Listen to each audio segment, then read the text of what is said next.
Now I would like to welcome Conor Kehoe, PRI Chair, to the stage. Please give him a warm welcome.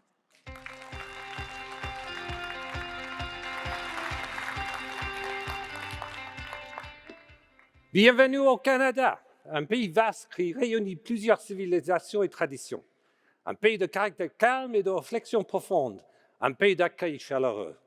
Welcome to Canada, a vast country that brings together many civilizations and traditions, a country with a calm disposition, a deeply thoughtful country, a country of warm welcome.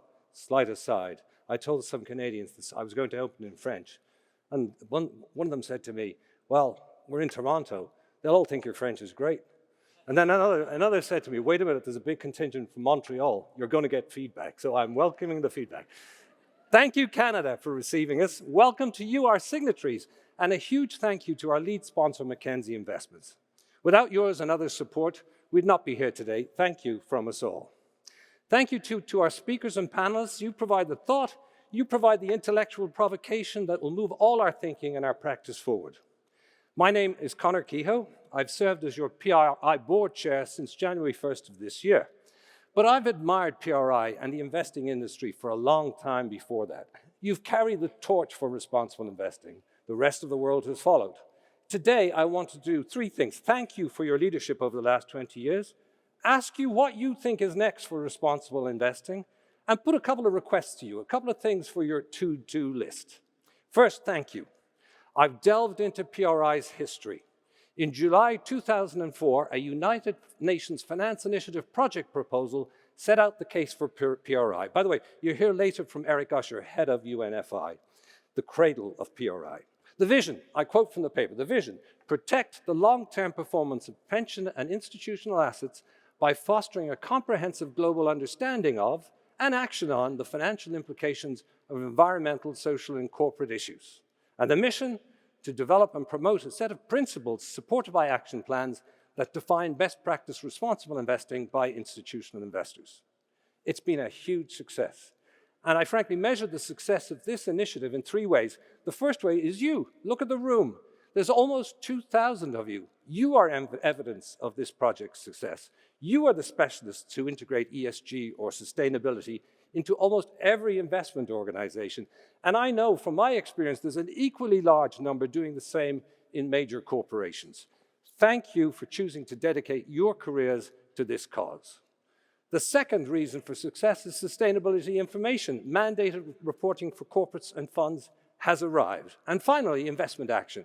You'll have noticed it's getting serious. Some are so threatened by change, they mount strong opposition, a sure sign you're having impact. So, three huge achievements. First of all, you, sustainability reporting then, and the many investments that have already made our system more robust.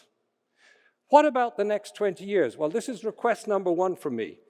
We've achieved a lot, but we need to do more. So what might responsible investing mean over the next, let's say, 10 to 20 years? Might it mean deeper ESG integration, perhaps into the heads of individual investors and into their tools, into their spreadsheets? Might it mean reconsidering some responsible investment topics debated but not adopted 20 years ago? I delved into the archives, as I said. Here's two examples of things that were discussed but not adopted 20 years ago. Should the responsible investor consult beneficiaries to understand and be influenced by their priorities?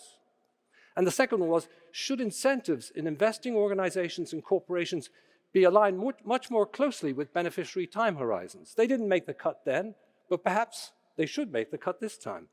Or it might mean some brand new topic that wasn't there 20 years ago. My favorite, 2 Nobel Prizes have been won in behavioral economics in the last 25 years. Should thinking from this new field become a pillar of responsible investing? Whatever it means, remember the original objective: protect the long-term performance of pension and institutional assets.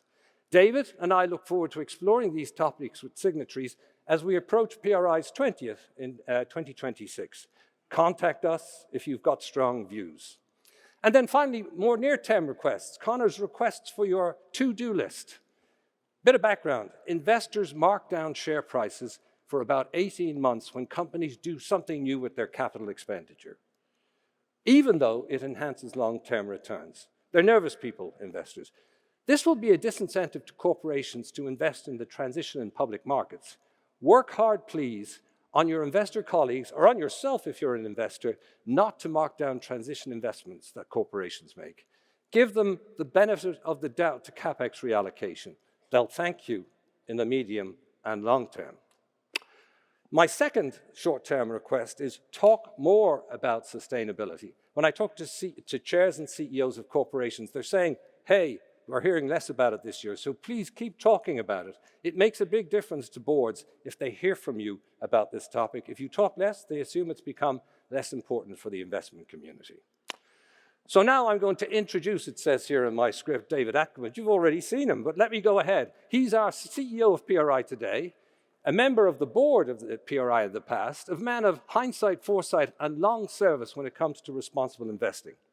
He will speak of PRI's immediate plans and give you his perspective on the next 10 to 20 years, all in French, I believe, or more likely in Australian English. David, over to you.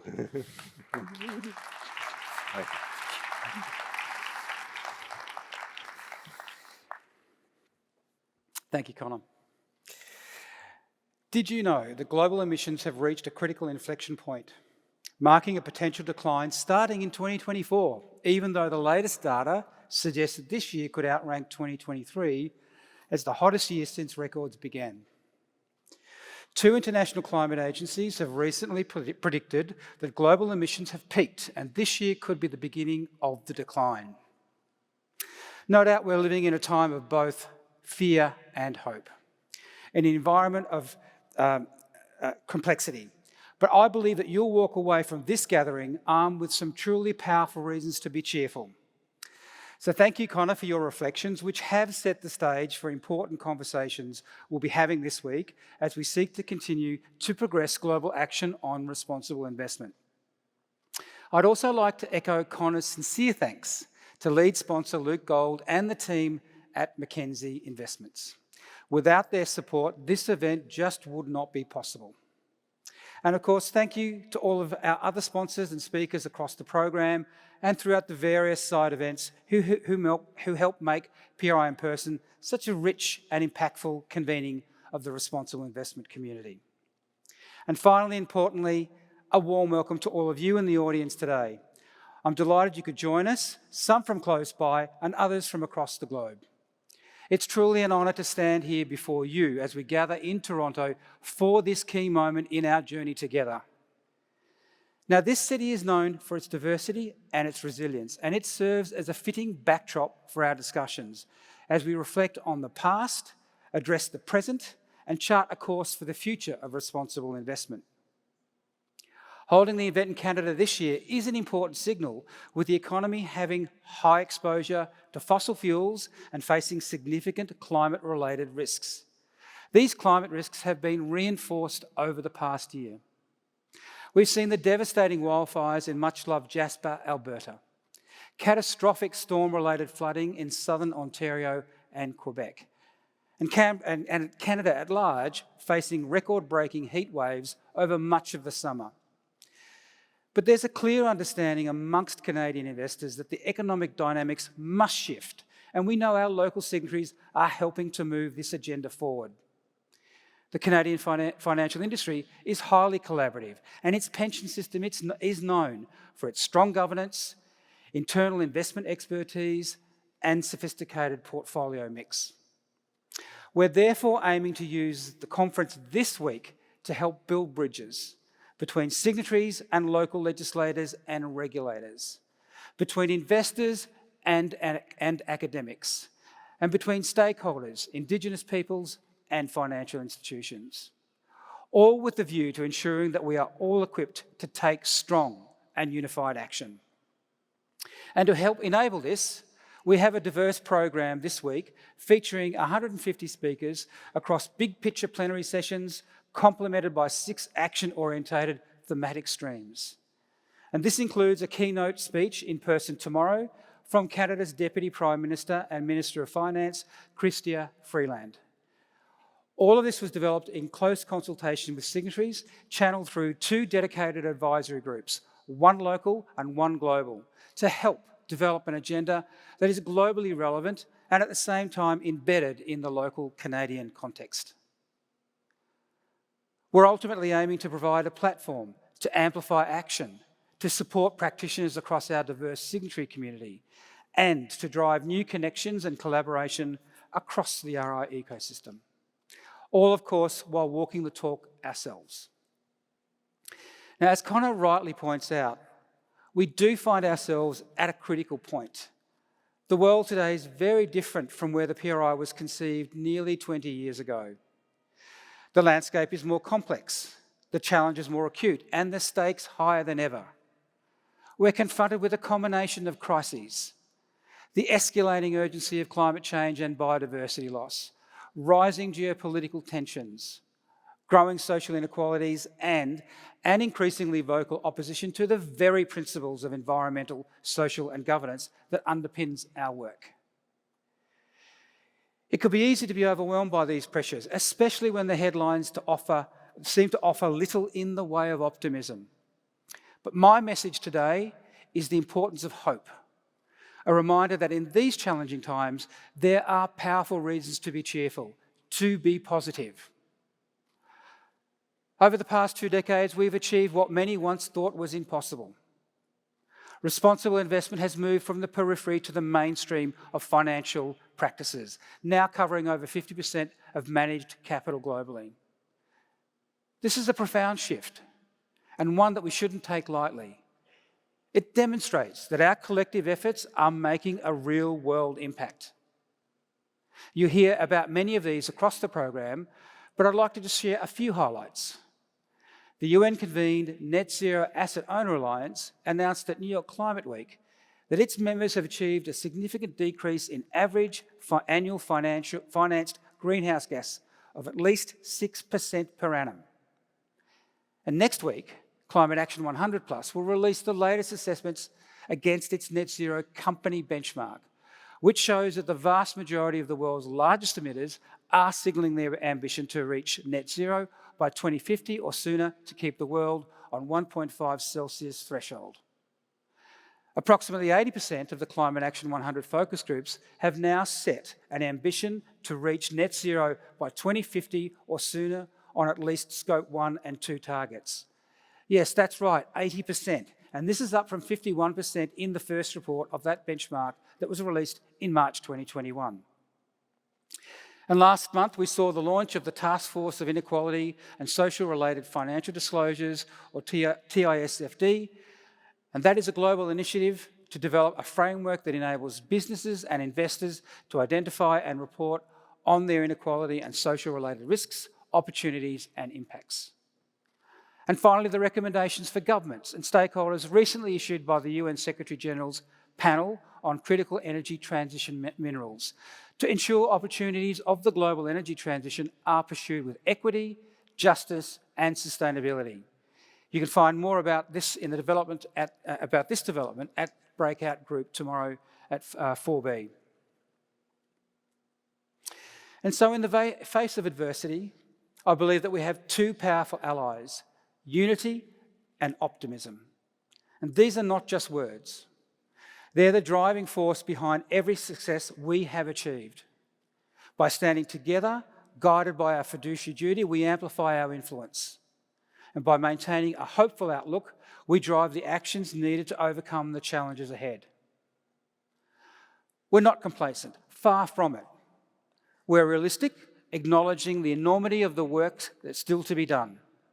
But we're also confident that together we can drive the change that the world so desperately needs. We go further when we travel together, and the commitments and the progress that are spotlighted and catalysed at these annual meetings of RI leaders demonstrate this time and time again. Japan provides a very positive example of this. Since hosting PRI in person in Tokyo last year, and following former Prime Minister Kishida's speech, we've seen several local public pension funds join the PRI as he committed, and the government deliver on their key sustainable finance policy priorities. Now, a new strategy which we launched a couple of months ago is a direct response to this evolving landscape in which we operate. It was shaped by listening to you, our signatories, and understanding your needs and aspirations in this rapidly changing environment. The strategy is not just about setting goals. It's about providing the tools, the support and the agility you need to navigate the complexities of responsible investment. The strategy focuses on 4 key areas. Driving signatory progression. We recognise that signatories are at different stages in their PRI journeys. To better support you, we're introducing progression pathways, which will offer tailored guidance and resources that align with your specific goals. Secondly, strengthening regional ecosystems. Responsible investment is not one-size-fits-all approach. It must be contextual, reflecting on the characteristics of different regions. Our strategy includes a focus on supporting signatories to convene and build communities of practice, strengthening regional responsible investment ecosystems, particularly in emerging markets.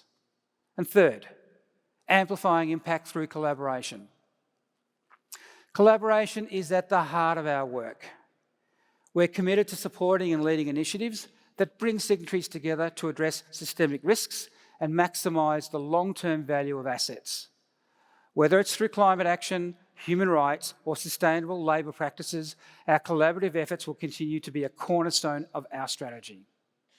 And fourth and finally, strengthening the enabling environment. To achieve our goals, we must operate within an environment that supports responsible investment. Investors can't achieve a sustainable system alone. Policy matters. And that's why we'll continue to engage with governments and other financial system actors to influence policy and regulatory frameworks. Now, as we approach the 20th anniversary of the PRI in 2026, it's time for both reflection and forward thinking. We must take stock of the incredible progress we've made, while also acknowledging the challenges that lie ahead. We know that policy signals are changing, but not fast enough. We know that stewardship is our role, but it is under threat. And we know that the information and decisions we make must address the sustainability limits that are shaping our economies and the livelihoods of not only our clients and beneficiaries, but all. The next few years will be key in setting the stage for the future of responsible investment. Between now and our anniversary, we'll be reaching out to our signatories who are leading the way in this industry to gather your insights, your ideas and perspectives. Whether it's identifying new opportunities, addressing emerging challenges or rethinking our approach, your input will continue to be invaluable as we define the path forward. But we aren't waiting until our anniversary to start making a difference. The work has already begun under our new strategy. We're committed to tailoring our support to reflect your varying mandates, approaches and regional priorities across our signatory base. This need was made clear during the strategy consultation process. We're here to support you wherever you are on your responsible investment journey. For example, I'm delighted to announce the launch of 2 new PRI Academy courses, an introduction to nature and biodiversity for investors, and responsible investment in 60 minutes, our first training designed specifically for the rollout across an entire organisation with the aim of establishing organisation-wide consistency of language on ESG issues. My colleagues from the Academy will be on the PRI conference stand to speak with you about these training opportunities. So in closing, I'd just like to reiterate that the work we do together is more important than ever before.